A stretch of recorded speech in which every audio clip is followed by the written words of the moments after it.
Schottenheimer also addressed Chris Carson's usage Monday and whether Russell Wilson needs to run more. If there appeared to be plenty of blame to go around for the Seahawks' offensive performance Monday night in a 24-17 loss at Chicago, there's been no lack of accepting that blame this week at the VMAC.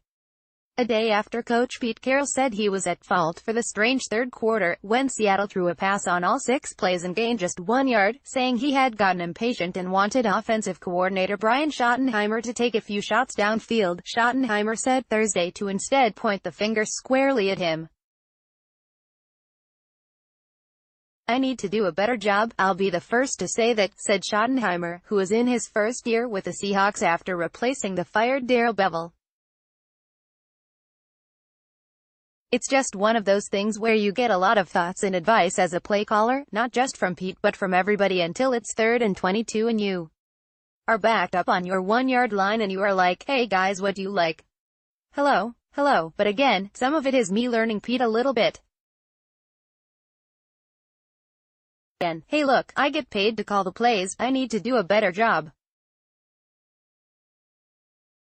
Sometimes it gets you off your game when you are looking at different things. It's not Pete, it's just different things, and it's hard to find a rhythm sometimes.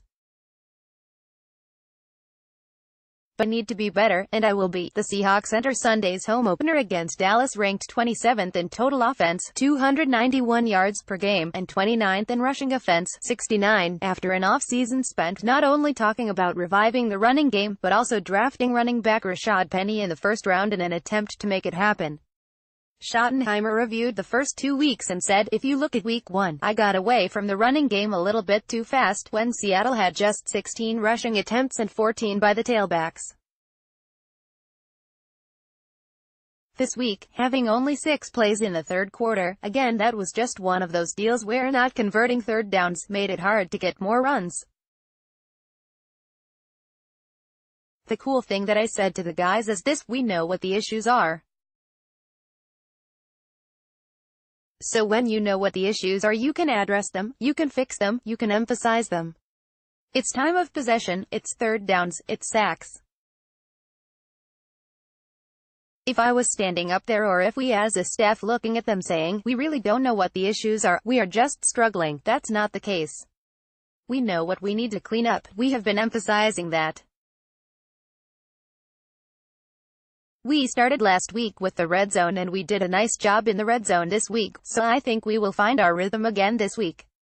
But we know we need to be better. Nobody likes sitting here at 0-2 and we are competing to do that." Here are 4 other takeaways from Schottenheimer's meeting with the media Thursday. Not enough plays helped lead to Chris Carson's lack of use Monday. Much was made of Carson getting only 6 carries, and none after early in the second quarter, after the team had said he would get more use than the 7 carries he had in the opener at Denver. Schottenheimer pointed to a lack of overall plays and a desire to rotate running backs as issues. Seattle has run just 119 plays so far this season, fewer than all but 4 other teams. When you have a rotation at backs, that happens, Schottenheimer said. You come out of the game with 50, or whatever it is, plays. You're trying to see Rashad Penny a little bit. You want to see Chris. You saw Chris early in the game. You never project, wow, we've got 55 plays or 54 plays, so really, it's kind of like when this guy's up, he gets a rep. Then, if you go 3 and out, unfortunately we know we're trying to get Rashad going as well. That's been an Achilles heel for 2 weeks now because on third down, we're just not getting the plays that we need. Quite honestly, we're keeping the defense on the field too long and we can't do that because obviously that's how we're going to win this as team, playing well offensively, defensively and special teams. There are no problems communicating with Russell Wilson. Wilson seeming somewhat perturbed when the sideline called it timeout midway through the fourth quarter has led to chatter about whether Wilson and Schottenheimer are on the same page. Wilson and Carroll both talked about the issue earlier this week, saying that Carroll called the timeout because he thought there was an alignment issue. Carroll also noted the play clock running low, though there were 9 seconds remaining at the time of the timeout. Schottenheimer said he's having no issues working with Wilson and that such plays are simply magnified when a team is losing and people are looking for reasons. With us the communication's always really clean, Schottenheimer said. We don't have any issues with that. He and I work really, really well together. We're both great competitors. I don't think so. I'm new, learning these guys a little bit in some game action. There's nothing that's out of the ordinary that goes on here. There's always commotion on the headsets, if you will. There's always commotion, there's always people talking on both sides of the ball. It gets amplified when not playing very well. I go back to me. I need to be better, I'll do a better job, working hard on it. We're excited to play Dallas this weekend. Wilson has a good feel for the hurry-up. All three of Seattle's scoring drives Monday contained at least 2 no-huddle plays, which leads to the obvious thought of whether the Seahawks should do it more.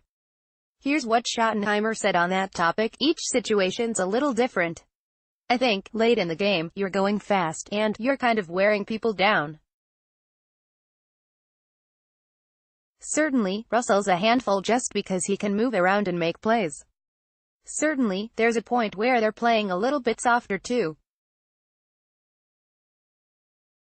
I mean, they're trying to let the clock tick a little bit, but I think it's just one of those situations where he's got a lot of control. Talking about Russell, he's just got a really good feel. I thought CJ Prosize did a great job coming in. CJ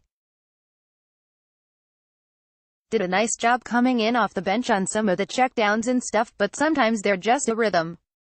Our issue is we haven't really found a great rhythm yet.